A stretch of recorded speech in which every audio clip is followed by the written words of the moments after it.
Pesan tentang menghadapi kematian diri sendiri dan kekasih-kekasih kita.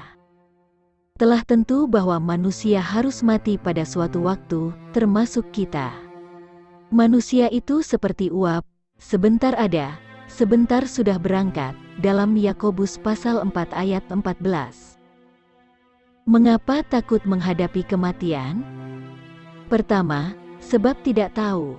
Tidak mengerti apa kematian itu sebenarnya, kemana sesudah mati, dan bagaimana keadaan di sana. Kebanyakan orang tahu neraka dan surga sepintas lalu saja, hanya Allah yang tahu, hanya Dia yang keterangannya dapat dipercayai. Berbahagialah mereka yang percaya akan perkataannya, dan bersedia menghadapi kematian menurut petunjuk-petunjuk Allah. Kedua, sebab dosa. Inilah penyebab utama, sebab sengat maut itu dosa. Dalam 1 Korintus pasal 15 ayat 56, sengat maut itulah dosa, dan kuasa dosa itulah Taurat. Selama seorang belum lepas dari dosa, ia tidak dapat lepas dari takut akan maut. Orang yang sudah ditebus dari dosa, maka maut itu kehilangan sengatnya, seperti lebah yang hilang sengatnya, sudah tidak lagi menakutkan. Begitu maut tidak lagi menakutkan, bahkan mati itu untung, sebab tahu dan yakin, di belakang maut ada pahala yang indah dan kekal, dalam Filipi pasal 1 ayat 21. Bagi orang-orang beriman, sebenarnya tidak ada alasan lagi untuk takut akan maut, karena yakin bahwa kalau Tuhan tidak mengizinkan, tak sehelai rambut pun gugur dari kepala kita, apalagi mati. Dalam Matius pasal 10 ayat 30. Sebab itu anak-anak Allah harus memperhatikan, supaya selalu hidup benar di hadapan Allah dari saat ke saat, dan jangan simpan dosa, dalam 2 Timotius pasal 2 ayat 15.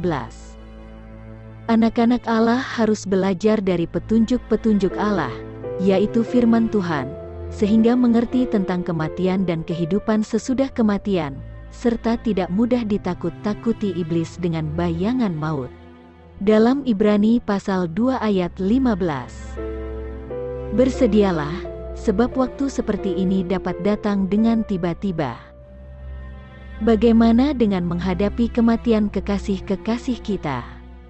Bagi kita yang ditinggalkan, kita kehilangan seorang kekasih, itu pedih, itu sakit bagi kita. Sering orang menangisi kekasih yang mati, mengira orang itu dalam kesusahan, seolah-olah nasibnya sial sehingga mati. Sebetulnya, kematian bagi orang-orang suci itu indah, dalam Mazmur pasal 116 ayat 15. Mereka yang yakin akan kebenaran firman Tuhan, akan melihat dengan mata rohaninya, bagaimana kekasih-kekasihnya di dalam Kristus, sekarang mengalami sukacita surga. Dalam 1 Tesalonika pasal 4 ayat 13, janganlah berduka dan menyerah tanpa terkendali oleh perasaan hati. Percayalah, bahwa kekasih-kekasih kita yang pergi lebih dulu itu tidak mati, tetapi hidup di hadirat Tuhan. Hidup sesudah kematian itu ada. Sekarang saatnya kita memilih, memikul salib ikut Yesus setiap hari, atau menuruti hawa nafsu daging sesuka hati. Renungkanlah sejenak, diam, dan dengarkan roh Tuhan. Di jalan manakah kita, sadarkah kita? Orang yang mati di dalam Tuhan Yesus, akan dibawa Allah besertanya, ke tempat perhentian abadi yang indah, tenang, dan sejahtera untuk kekal selama-lamanya.